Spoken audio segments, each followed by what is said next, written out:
धरायासे फलरूपेण धत्विषः नमस्तेन्द्रमहोदये नमस्ते हृदयोदये समुद्रजये देवैर्लक्ष्मी स्मात् प्रार्थयाम्यहम् माङ्गल्यसूत्रं देवेन युष्मत्कण्ठरवत्पदे नियोजितोऽहं बध्नामि गृहाण परमेश्वरी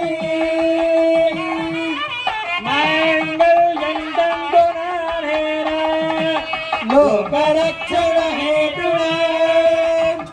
कण्ठे बध्नामि सुभगे त्रैलोक्यं मङ्गलं कुरु।